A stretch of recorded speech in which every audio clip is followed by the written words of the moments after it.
और फिर मैं दुबई से जापान आया और जापान में अपनी बाइंग की, अपनी गाड़ियाँ चढ़ाई और मैं अमेरिका गया बच्चों से मिलने। बच्चों से मिल के फिर मैं वापस जो है साउथ अफ्रीका पहुंच गया।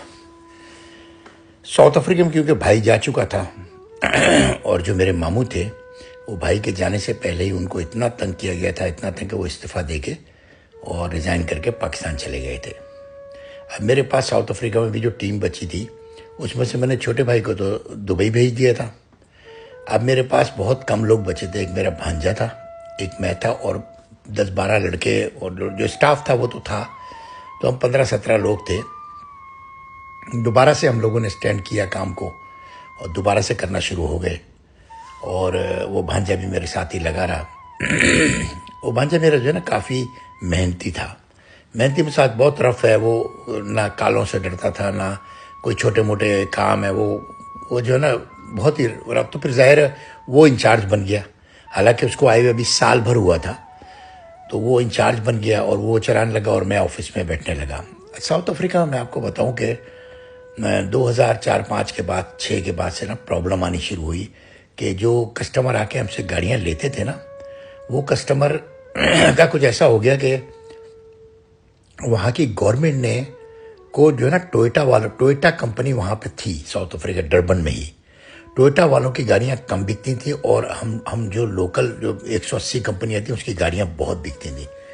तो टोयोटा वालों ने गवर्नमेंट पे जो है ना दबाव डाला कि हमने आप लोगों को जॉबें दी हुई हैं, तो आप इसको जो है ना ख़त्म करें, पुरानी गाड़ियों का काम जो है ना ट्रांजिट का काम यहाँ पे ना करें। तो जाहिर है वो कालों का मुल्क है, काले आके हमसे लोगों से रिश्वत पकड़ते थे, ये करते थे, ब्लैकमेल करते थे। तो मैंने क्या किया कि जितने भी साउथ अफ्रीका में पाकिस्तानियों की कंपनियां थी ना, मेरा ऑफिस जो था बड़ी मेन जगह था, पॉइंट एरिया पे ना, तो मैंने और एक और मेरे दोस्त थे लाहौर के, बहुत ही अच्छे आदमी थे, उन्होंने, हम दोनों ने मिलके तमाम लोगों को फ़ोन किया कि आज हम लोग मीटिंग करते हैं और हम लोग साथ बैठते हैं। अगर हम साथ नहीं बैठेंगे तो ये तो हम लोगों को इस तरह ब्लैकमेल करते रहेंगे। तो वहाँ से जो है ना एक इत्तेहाद शुरू हुआ। तो तकरीबन 180 कंपनियों में से 70-80 कंपनियां जो है ना वो आई और कुछ लोगों ने बहाने कर दिया। हमारे पाकिस्तानी जो है ना सिवाय फ़ायदे के और कोई भी काम कानूनी तौर पे करना नहीं चाहते, बस जिसमें फ़ायदा हो वो करो, चाहे गलत तरीके से चाहे सही तरीके से। बहरहाल उसमें अच्छी बुरी सारी कंपनियां मेरे ऑफिस में जमा हो गई और पहली दफ़ा एक इज्तिमा हुआ और पहली दफ़ा सबने साथ चाय पी, एक दूसरे का तारुफ हुआ कि अच्छा तकरीबन लोग जापान के ही थे, मगर वहाँ पर बैठने वाले लोग जो थे ना वो जाहिर है उनके भांजे, भतीजे, छोटा भाई, बड़ा भाई, कज़न, इस तरह के लोग थे। जापान से आए हुए लोग बहुत कम थे, 15-20 थे, वो सब मुझे जानते थे। तो वहाँ पर मैंने उस दिन एक एसोसिएशन का क़याम किया, जो गाड़ियों की एक्सपोर्ट के जो है ना करने वाले जितने री एक्सपोर्टर थे ना, उनकी एक एसोसिएशन बनाई गई और सबके बेइंतहा कहने पे मुझे उसका सदर बना दिया गया और वो जो दूसरे दोस्त थे उनको जो है ना वाइस चेयरमैन बना दिया गया।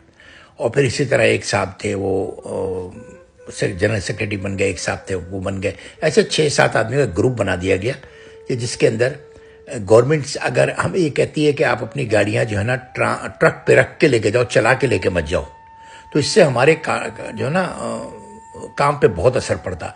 क्योंकि लोग खाली गाड़ी खरीदने नहीं आते थे, लोग ड्राइवर लेके 3-4 ड्राइवर लेके आते थे, गाड़ियां खरीदते तो उस गाड़ियों में सामान डालते थे और फिर जाते थे।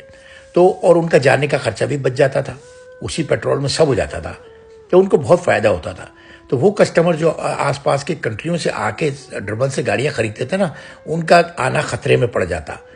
तो हमने क्या किया कि मैंने सबको दूसरी मीटिंग में मशवरा दिया कि भाई देखें, अगर आप मेरे पीछे चलना चाहते हैं तो फिर आपको मेरी बात सुननी पड़ेगी। इसमें पढ़ी लिखी बात यह है कि हमें कानूनी तौर पर इनसे निपटना चाहिए, क्योंकि अब हम नोटिस भेजना शुरू हो गए कि अपने अपने जो कार कैरियर ले लो वरना यहाँ से चले जाओ। इस तरह की बातें होंगी। फिर बहुत ज़्यादा रिश्वत चलने लगी, लोग आने लगे, यार्ड पर तंग करने लगे, फला पेपर दिखाओ, फला पेपर दिखाओ, फला पेपर दिखाओ। इसको रोकने के लिए हमने जो है सोचा कि हम सब जमा होकर ना कोई कानूनी कार्रवाई करें। तो मैंने ये फैसला किया कि ठीक है, हम इस पे कानूनी कार्रवाई करते हैं। इसी दौरान उन लोगों ने एक लेटर इशू कर दिया कि बगैर गाड़ी रोड पर चल के नहीं जा सकती, गाड़ी को आपको रिक्शों पे ट्रांसपोर्ट पे रख के भेजना पड़ेगा। इससे सब में खलबली मच गई, सब लोग जमा हुए मेरे ऑफिस में दोबारा। मेरा ऑफिस मेन जगह थी जहाँ सारे लोग जाके जब जानते भी थे कि रईसा मोटर्स कहाँ है, और वहाँ जाके सब जमा हो गए। तो मैंने कहा भाई कानूनी तौर पर फिर एक बड़े वकील को फ़ोन किया गया और वो बड़े वकील को हायर किया गया, और बड़े वकील से मैंने कहा कि तुम फौरी तौर पर जो है ना स्टे ऑर्डर लो। तो उसने स्टे ऑर्डर 2 एक ही पहली पेशी में ले लिया। अब स्टे ऑर्डर के बाद जाहिर है कस्टम को बहुत गुस्सा आया कि हम कस्टम के खिलाफ खड़े हो गए, वरना वो हमको तो मारने पे तुले हुए थे कि इनको खत्म कर दो। बहुत से लोगों ने अपने शोरूम बंद कर दिए थे, बहुत से लोग चले गए थे, 10-15 कंपनियां चली गई थी जिनमें जान नहीं थी लड़ने की ना। बाकी जो बड़ी कंपनियां थी जापान की वो लड़ने पे तैयार हो गई कि हम आपके साथ हैं, सब साथ हैं। तो वहां पर फिर सिलसिला चलना शुरू हुआ। फिर हमारी डेटें लगनी शुरू हुई अदालत में। अदालत ने भी ये प्रूफ मांगना, वो प्रूफ मांगना, 2-2, 4-4 महीने की हम लोग डेटें ले लेते। तो इस तरह कर कर करके हम लोगों ने 2-2.5 साल खींच दिए। अच्छा, मैं मुसलसल उस 2.5 साल में ये कहता रहा कि भाई अपनी कार कैरियर खरीद लो, क्योंकि ये end of the day government से कोई नहीं जीत सकता। आखिर में हम स्टे कर सकते हैं, इस तरह इसको खींच सकते हैं, लेकिन ऐसा नहीं हो सकता कि हम इसको मुस्तकिल जो ना खींचते रहें। और यही हमारा वकील कहता था, इंडियन वकील था, वो यही कहता था। तो बहुत से लोगों ने लिए, मैंने खुद 2 कार कैरियर ले लिए जिसमें 8 गाड़ी जाती थी। 16 गाड़ी मेरी डेली बॉर्डर पे जा सकती थी, और दूसरे दिन ट्रक आता, दोबारा लोड होता, तो 3-4 ड्राइवर थे, वो जाते आते। अच्छा, वो एक कारोबार और शुरू हो गया कि मेरी अपनी गाड़ियां भी जाती थी, साथ में अगर मेरे पास जगह होती थी तो मैं इधर उधर की गाड़ियां भी बुक कर लेता था। इसी तरह सारे लोग करते थे कि आपस में 3-4 बॉर्डर थे, असल में 3-4 बॉर्डर पे जहां गाड़ी जानी है वो आवाज लगा देते थे कि भाई हमारे ट्रक वहां जा रहा है, तो हमें 2 गाड़ियों की जरूरत है, खाली है हमारी 2 गाड़ियों का स्पेस। तो आपस में करते हुए हम लोगों ने तकरीबन 2.5 साल गुजार दिए। जब 2.5 और 3 साल गुजर गए ना, अच्छा इस दौरान में दुबई में ऐसा हुआ कि जो मेरे बहनोई थे, वो मेरे भाई ने, जो छोटा भाई था वो बड़ा साजिशी था। वो अपने जो दरमियाना भाई जो जो जो जो चोरी करके यहाँ से साउथ अफ्रीका से चला गया था ना, उसने क्या किया कि वो दुबई आ गया था, और फिर दुबई से उसके पास साउथ अफ्रीका का मेरा वीज़ा था, उसी वीज़े पे वो जापान आ गया। और जापान वाले भाई ने क्या किया कि इसने मेरी कंपनी पे $2 लाख निकलवा लिए। अब इसको खुलबुली मची। अच्छा, मैंने जब इसने पैसे निकलवा लिए और मैंने सुना कि इस भाई ने बीच वाले भाई को, जो अपने मतलब मेरे और उसके दरमियान बीच जो था, जो चोरी करके भागा था साउथ अफ्रीका, उसको साउथ अफ्रीका बुला लिया। और मेरे यहाँ से वो जो लड़का था आतिफ, मैंने उसकी जॉब खत्म कर दी थी क्योंकि वो चोरियों पर तुला हुआ था। तो वो तो मेरे खिलाफ वैसे ही हो गया था, जाहिर है। अच्छा, मेरे पास जो उससे नीचे के लड़के थे वो ऊपर आ गए और मेरा काम चलना शुरू हो गया। अब ये गठजोड़ बननी शुरू हुई इन लोगों की। इन्होंने क्या किया कि जो यहाँ जापान वाले भाई थे, ये इनके पास $2 लाख फुदक रहे थे, तो इन्होंने 10-12 गाड़ी तो मुझे चढ़ाई थी नाम दिखाने के लिए, लेकिन ये अपना सारा कुछ यहाँ से ख़त्म करके और साउथ अफ्रीका चले गए अपने भाई के पास के, जिसको ये कहते थे कि तुम कारोबार में लगाओ, कारोबार में लगाओ। अब इन्होंने खुद उसको कारोबार में लगाया।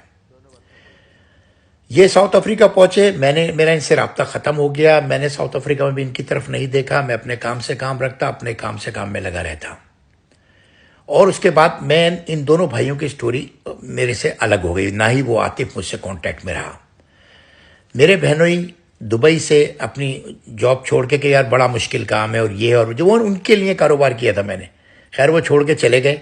और छोटे भाई ने क्या शुरू कर दिया कि सारा दिन अपनी बीवी के साथ ऊपर घर में रहता, नीचे आता, सामान सब उठाता, कहता लिख दो हिसाब में, लिख दो हिसाब में। तो मेरे मैनेजर ने मुझे फ़ोन करके बताया कि सर इस सुपर मार्केट को चलाने वाला कोई नहीं है, ये खुद ही खुद चल रही है, और भाई आपका सारे पैसे ले जाता है और मज़े करता है। बस उसके बाद